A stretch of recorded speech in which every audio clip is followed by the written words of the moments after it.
नमस्कार मित्रों, मैं कुंदन कुमार अपने यूट्यूब चैनल एक्सेल ट्यूटर्स में आपका हार्दिक स्वागत करता हूं।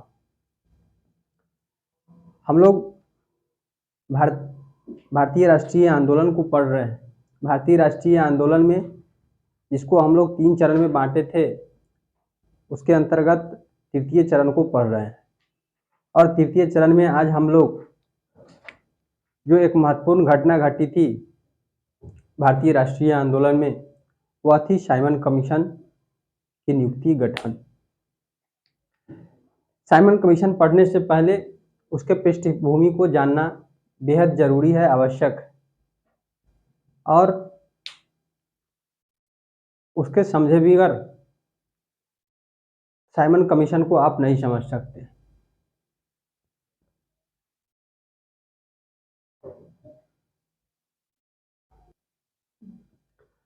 जैसा कि आप जानते हैं कि भारत शासन अधिनियम 1919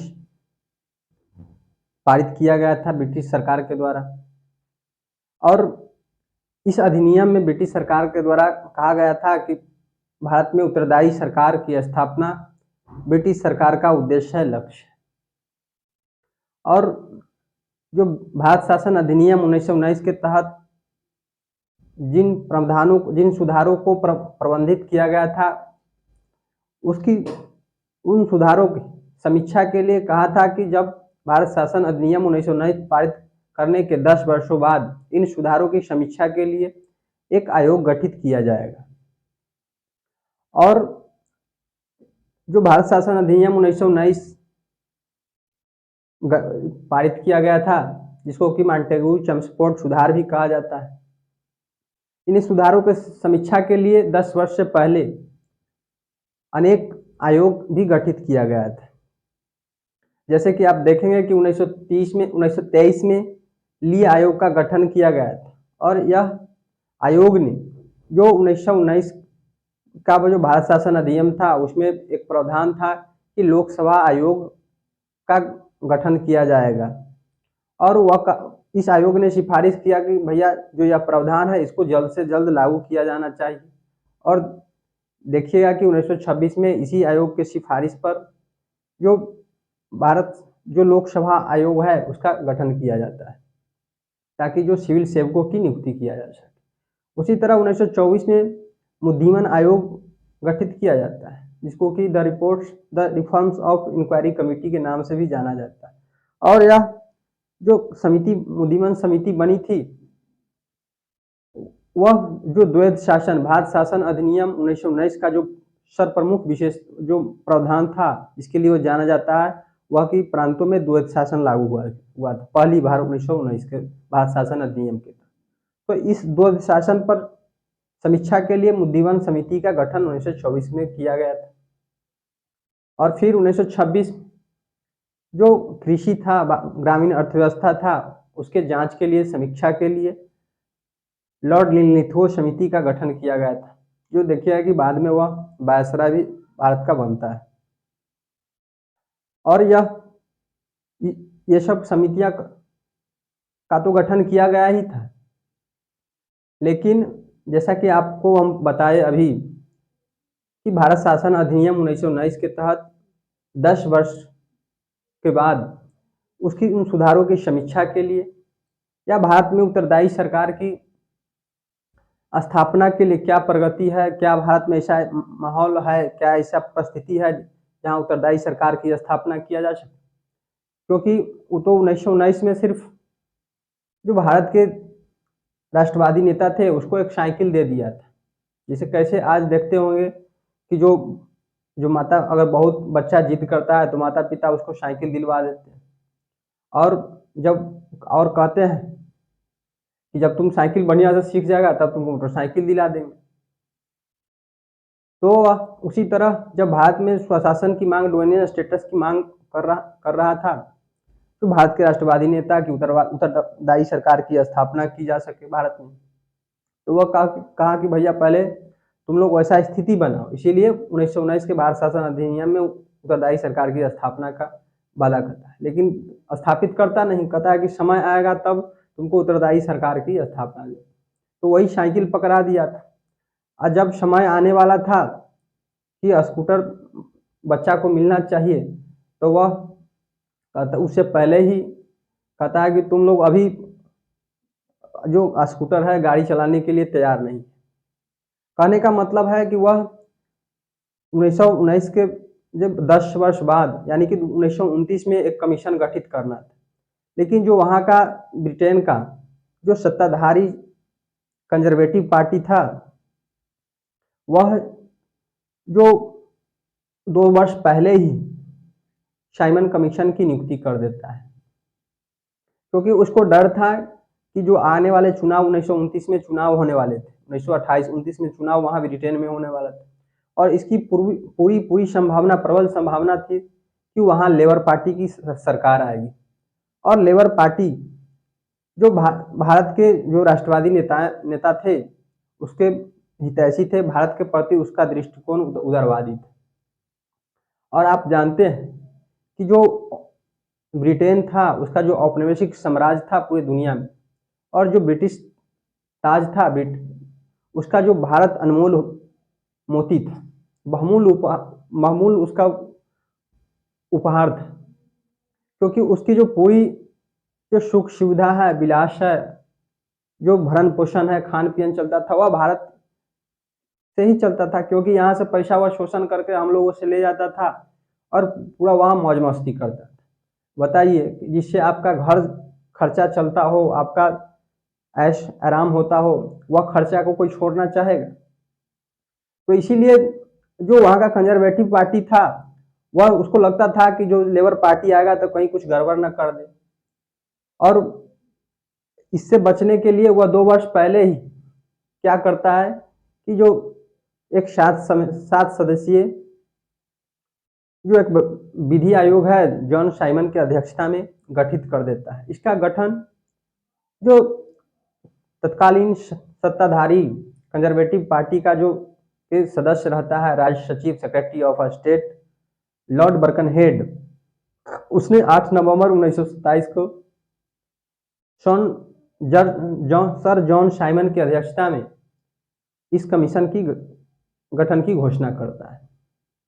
हालांकि कहा जाता है कि यह संयुक्त रूप से अध्यक्षता किया गया था, कि यह सर जॉन साइमन और क्लेमेंट इटली संयुक्त इसके अध्यक्ष थे इस 7 सदस्यीय समिति। और यह क्लेमेंट एटली बाद में भारत का जो ब्रिटेन का प्रधानमंत्री बनता है, और उसी जो भारत की स्वतंत्रता का घोषणा वही करता है बाद में 1947।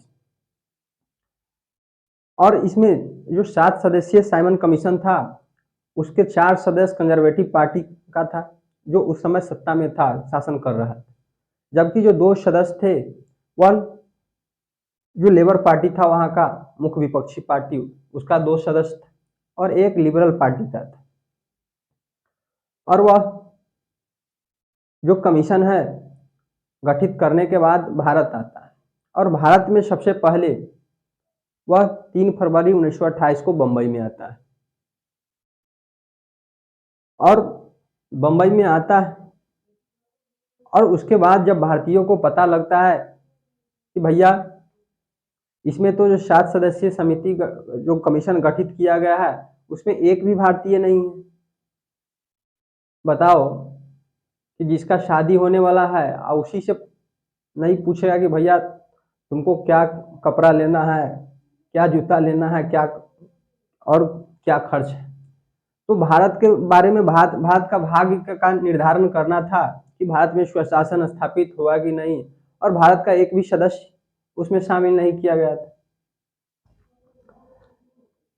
तो इससे क्या लगा कि भारतीय नेताओं के लगा कि राष्ट्रवादी नेताओं को लगा कि जो अंग्रेज है, ब्रिटेन है, वह भारतीयों को स्वशासन के जो सेल्फ रूल है उसके योग नहीं समझता है, वह अक्षम समझता है। और इसीलिए जब वह भारत में 3 फरवरी 1928 को बंबई पहुंचता है, तो पूरे भारत में उसको आगमन पर हड़ताल आयोजित किया जाता है, जुलूस निकाला जाता है, काला झंडे दिखाए जाते हैं, और साइमन गो बैक के नारे लगाए जाते हैं, साइमन वापस। और यह जो नारा है सबसे पहले लाला लाजपत राय ने प्रचलित किया था। तो जब इसका विरोध व्यापक होता है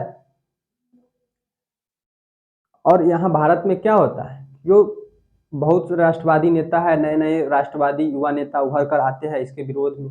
जैसे कि आप देखेंगे कि जवाहरलाल नेहरू, सुभाष चंद्र बोस, वे लोग क्या है, विभिन्न स्थानों पर जाते हैं, सभाओं को संबोधित करते हैं। इसमें समाजवाद को और प्रखर कर देता है। समाजवाद, जो समाजवादी आंदोलन है और तेज हो जाता है। और इसी समय देखेंगे कि पंजाब में नौजवान सभा, मजदूर किसान सभा और कर्नाटक में हिंदुस्तान सेवा दल जैसे संगठनों का निर्माण होने लगता है। अब जब साइमन कमीशन भारत आएगा, भारतीयों का विरोध होगा और यहाँ के जो पार्टी रहता है, जो सर्वप्रमुख पार्टी यहाँ भारत का रहता है, वह भी बहिष्कार करता है। जैसे कि जो कांग्रेस है, यहाँ का सबसे बड़ी पार्टी थी, वह राष्ट्रीय आंदोलन का पर्याय बन चुकी थी। तो 27 दिसंबर 1927 को मद्रास में एम ए अंसारी की अध्यक्षता में कांग्रेस का वार्षिक अधिवेशन बुलाया जाता है। और इस अधिवेशन में कांग्रेस ने जो साइमन कमीशन का बहिष्कार का प्रस्ताव पारित किया और जवाहरलाल नेहरू के प्रस्ताव पर स्वतंत्रता का प्रस्ताव पारित किया। और कांग्रेस ही नहीं, जो यहाँ का लिबरल फेडरेशन पार्टी था, जो भारतीय औद्योगिक वाणिज्यिक कांग्रेस था, और किसान मजदूर सभा था, जो पार्टी थी, और उस समय मुस्लिम लीग दो गुटों में बट गई। एक जो मोहम्मद अली जिन्ना के नेतृत्व में जो गुट था, वह मुस्लिम लीग का गुट, वह बहिष्कार करता है। जबकि जो कुछ भारत के पार्टी था, वह उसका समर्थन भी करता है। जैसे आप देखेंगे कि जो मुस्लिम लीग का एक दूसरा गुट था मोहम्मद शफी के नेतृत्व में, वह साइमन कमीशन का समर्थन करता है। मद्रास का जस्टिस पार्टी समर्थन करता है। जो पंजाब का जो केंद्रीय शिक्षक सभा है, वह भी उसका समर्थन करता है। और जो अंबेडकर का जो अखिल भारतीय अछूत सभा था, वह भी उसको समर्थन करता है। तो व्यापक पैमाने पर उसका विरोध किया गया। और तो विरोध करेगा तो पुलिस का दमन भी होगा। जैसे कि जो पंडित जवाहरलाल नेहरू हैं और जेबी पंत, वह लखनऊ में उसका विरोध का नेतृत्व करते हैं, तो उनको गिरफ्तार कर लिया जाता है। लेकिन सबसे बड़ा जो विरोध उसका किया गया, वह लाहौर में था। और लाहौर में लाला लाजपत राय के नेतृत्व में एक जुलूस का वह नेतृत्व कर रहे थे। और 17 नवंबर 1928 को लाहौर में साइमन कमीशन का वह बहिष्कार करते हैं। साइमन गो बैक, साइमन वापस जाओ के नारे लगाते हैं। और बाद में उन पर लाठी का प्रहार करता है वहाँ का जो पुलिस अधीक्षक होता है, स्कॉट मॉरिसन। और बाद में उनकी मृत्यु हो जाती है। और बाद में उसकी मृत्यु का बदला 17 दिसंबर 1928 को भगत सिंह, चंद्रशेखर आजाद, राजगुरु ने सैंडर्स की हत्या कर ले लेती है। तो उसका भारत में व्यापक पैमाने पर विरोध हो। और यह जो कमीशन था 1928 और 29 के बीच भारत का 2 बार दौरा करता है। और मई 1930 में वह अपनी रिपोर्ट प्रकाशित करता है। और रिपोर्ट में प्रकाशित वह क्या करता है कि जो यहाँ प्रांत है, प्रांत में उत्तरदायी सरकार की स्थापना की, लेकिन केंद्र में उत्तरदायी सरकार की स्थापना नहीं की। जो पृथक निर्वाचन मंडल है, जो भारत परिषद अधिनियम 1909 के तहत जो मुसलमानों को पृथक निर्वाचन मंडल का प्रावधान किया गया था, कहता है कि उसको और विस्तारित कर दिया जाए और दूसरे समुदायों के लिए। उसके बाद वह जो द्वैध शासन लागू किया गया था, उसको और जारी रखने के लिए सिफारिश करता है। और जो केंद्रीय विधानमंडल है, उसका भी पुनर्गठन की बात करता है और कहता है कि इसके ज़्यादा से ज़्यादा सदस्य जो प्रांतीय विधानमंडल के से अप्रत्यक्ष तरीके से चुने जाने चाहिए। तो इस तरह का वह सिफारिश करता है। और उसके जो सिफारिश है उस पर विचार करने के लिए तो ब्रिटिश सरकार, जो यहाँ का जो भारत का जो सरकार रहती है, अंग्रेजी सरकार, और जो भारतीय राष्ट्रवादी नेता हैं, उन पर चर्चा करने के लिए, विचार करने के लिए साइमन कमीशन के रिपोर्ट पर सिफारिश पर लंदन में गोलमेज सम्मेलन बुलाया जाता है। और बाद में यह 3 गोलमेज सम्मेलन होता है और यह गोलमेज सम्मेलन और साइमन कमीशन की जो सिफारिश है उसके ही आधार पर भारत शासन अधिनियम 1935 बनता है। तो यह साइमन कमीशन से संबंधित जो महत्वपूर्ण कॉन्सेप्ट है उसको हम पढ़ा दें। अब देखते हैं कि क्या पूछता है, किस तरह से पूछ सकता है। जैसे कि भारत शासन अधिनियम 1919 में यह प्रावधान किया गया था, जो इसका मुख्य प्रावधान था कि उसका जो ब्रिटिश सरकार का कहना था कि हम भैया भारत में उत्तरदायी सरकार की स्थापना करना ब्रिटिश सरकार का उद्देश्य। लेकिन यह उत्तरदायी सरकार कब स्थापित हो गया यह अभी निश्चित नहीं है, समय आने पर उत्तरदायी सरकार की स्थापना की जाएगी। और जो भारत शासन अधिनियम 1919 के तहत जिन सुधारों को सिफारिश की गई थी उसके समीक्षा के लिए 10 वर्ष बाद एक आयोग गठित करेगा और इन सुधारों को समीक्षा करने के लिए उससे पहले भी कई समिति आयोग का गठन किया जाता है, जो कि आपको पूछता है कि ली आयोग का गठन कब किया गया था, तो 1923 में किया गया था। और इसको किस लिए किया गया था? लोक सेवा आयोग।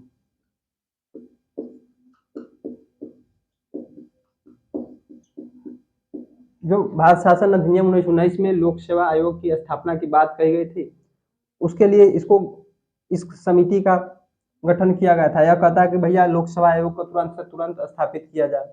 और इसी के देखिएगा कि आप 1926 में भारत में लोक सेवा आयोग का गठन किया जाता है और फिर मुदीमन समिति 1924 में गठित किया जाता है और यह द्वैध शासन के लेकर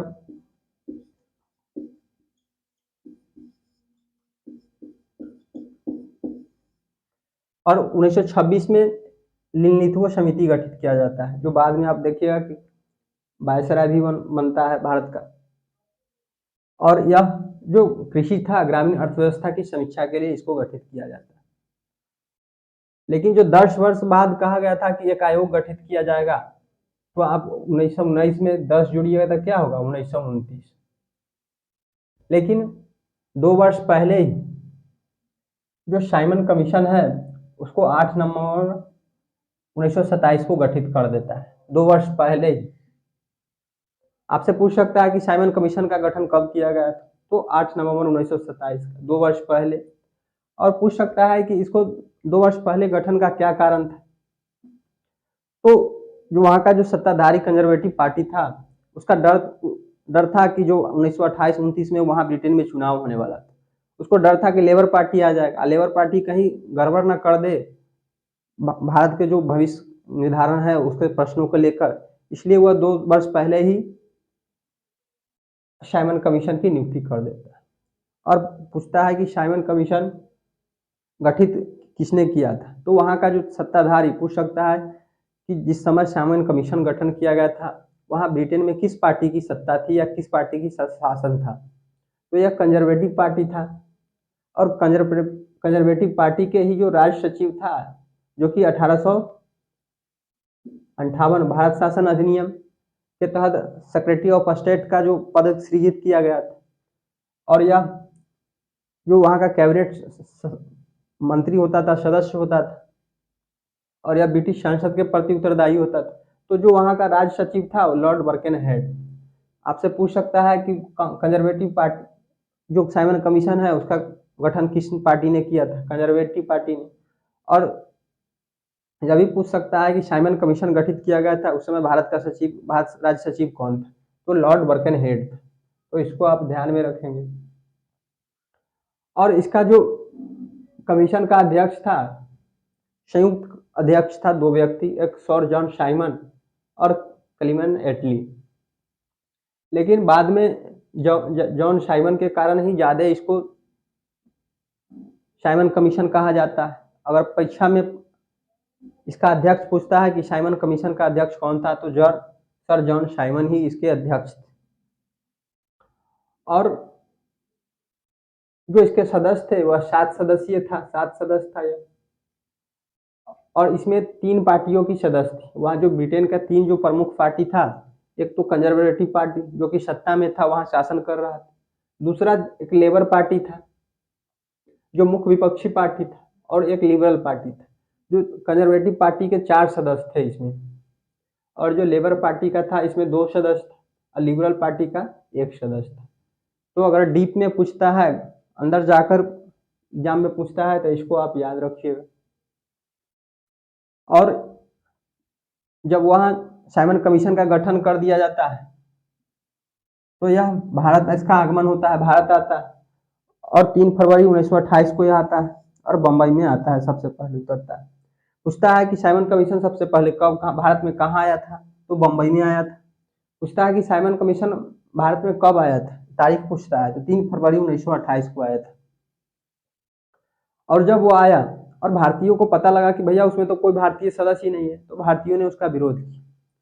तो भारत में उसकी 2 तरह की प्रतिक्रिया हुई, एक तो उसका बहिष्कार किया, समर्थन नहीं किया, और दूसरा गुट समर्थन किया।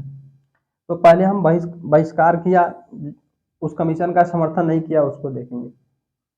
तो कांग्रेस 27 दिसंबर 1927 को जो मद्रास है, वह एम.ए. अंसारी की अध्यक्षता में कांग्रेस का विशेष अधिवेशन बुलाता है और पंडित जवाहरलाल नेहरू ने यहाँ स्वतंत्रता का प्रस्ताव पारित किया था।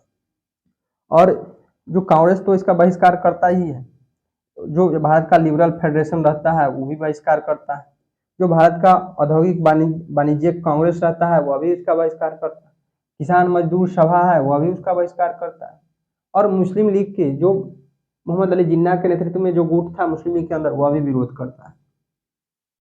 तो पूछता है कि इनमें से कौन सी पार्टी मुस्लिम साइमन कमीशन का विरोध किया था, तो कांग्रेस, लिबरल फेडरेशन, भारतीय औद्योगिक वाणिज्यिक कांग्रेस, किसान मजदूर सभा और मुस्लिम लीग मोहम्मद अली जिन्ना के गुट में था जो। और पूछा था कि यह भी पूछ सकता है कि साइमन कमीशन का बहिष्कार का प्रस्ताव कांग्रेस के किस अधिवेशन में पारित किया गया था, तो यह 27 दिसंबर 1927 को मद्रास कांग्रेस अधिवेशन में पारित किया। और इसमें पूछ सकता था, यह भी पूछ सकता है कि किसकी अध्यक्षता में पारित किया गया था, तो एम.ए. अंसारी इसके अध्यक्ष थे और इसी अधिवेशन में स्वतंत्रता से संबंधित प्रस्ताव पंडित जवाहरलाल नेहरू के प्रस्ताव पर पारित किया गया था। और एक दूसरा धारा था भारत में जो उसको समर्थन कर रहा था साइमन कमीशन का, तो यह जस्टिस पार्टी था, जो प्रमुख था। पूछता है कि मद्रास, यह मद्रास की पार्टी थी, तो जस्टिस पार्टी उसका समर्थन करता है। अखिल भारतीय अछूत संघ डॉक्टर अंबेडकर के नेतृत्व में है, वो उसका समर्थन करता है। और मुस्लिम लीग के अंतर्गत जो दूसरा धारा था, दूसरा गुट था खेमा, वह मोहम्मद शफी के नेतृत्व में वह भी उसका समर्थन करता है। और पंजाब में जो केंद्रीय सिख सभा था वह भी उसका समर्थन करता है। तो यह आपसे पूछेगा कि अगर साइमन कमीशन का भारत में कौन सी पार्टियों ने समर्थन किया था, कौन सा बहिष्कार किया था, तो इसको आप याद रखिएगा। अब भारतीय बहिष्कार करेगा, उसको जुलूस निकालेगा, उसको काले झंडे दिखाएगा, तो सरकार, यहाँ का जो ब्रिटिश सरकार था वह तो चुप नहीं रहेगा और पुलिस दमन शुरू हो जाता है। और जवाहरलाल नेहरू और जेबी पंत को लखनऊ में गिरफ्तार कर लिया जाता है, विरोध के कारण, साइमन कमीशन का विरोध करते हैं इसलिए। पूछ सकता है कि लखनऊ में साइमन कमीशन का विरोध किसने किया था, तो जवाहरलाल नेहरू या जेबी पंत।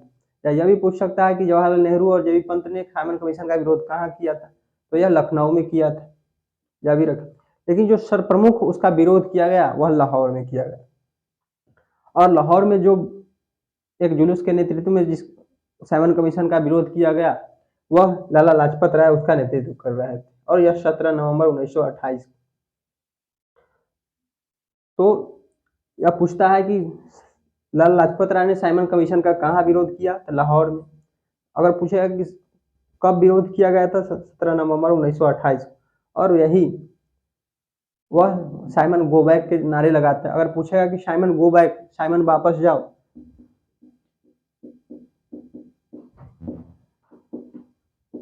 जाओ का नारा किसने लगाया था, तो यह लाला लाजपत राय ने ही इसको मुख्य रूप से इसका प्रतिपादक माना जाता है। और बाद में वहां का जो लाठीचार्ज का आदेश दिया था पुलिस अधीक्षक, जो सुप्रिंटेंडेंट ऑफ पुलिस था वहां का, स्कॉट मॉरिसन, वह आदेश देता है और बाद में उनकी मृत्यु हो जाती है। बाद में आप देखिएगा कि जो 17 दिसंबर 1928 को भगत सिंह, राजगुरु, चंद्रशेखर आज़ाद, जो वहाँ का डिप्टी सुपरिटेंडेंट रहता है, उसको सैंडर्स की हत्या कर देते हैं। और फिर इसकी जो रिपोर्ट होता है या 1928-29 में 2 बार भारत की यात्रा करता है और मई 1930 में यह अपना अंतिम रिपोर्ट प्रकाशित करता है और कहता है कि भैया प्रांतों में उत्तरदायी सरकार की स्थापना करो। पूछा कि इसकी क्या सिफारिशें थी साइमन कमीशन का, कहता है कि केंद्रीय विधानमंडल का पुनर्गठन करो, जो पृथक निर्वाचन मंडल है उसको जारी रहना चाहिए और केंद्रों में द्वैध शासन की स्थापना की जाए। और जो यह सिफारिश किया था रिपोर्ट, उस पर विचार करने के लिए भारत की सरकार थी और जो भारतीय राष्ट्रवादी नेता थे और ब्रिटिश सरकार का पर उसको विचार करने के लिए गोलमेज सम्मेलन बुलाया जाता। पूछ सकता है कि गोलमेज सम्मेलन किस लिए बुलाया गया था, तो जो इसकी जो सिफारिश थी, रिपोर्ट था, उस पर विचार करने के लिए, चर्चा करने के लिए। बाद में इसी के रिपोर्ट पर और गोलमेज सम्मेलन में जो परिचर्चा हुआ, उसके आधार पर 1935 का जो भारत शासन अधिनियम बना, जो भारत में औपनिवेशिक सरकार के द्वारा लागू किया गया अंतिम संवैधानिक प्रयास था या कानून था, तो भारत शासन 1935। तो यही साइमन कमीशन से संबंधित महत्वपूर्ण फैक्ट्स है जो परीक्षाओं में पूछे जाते हैं। धन्यवाद। जय हिंद।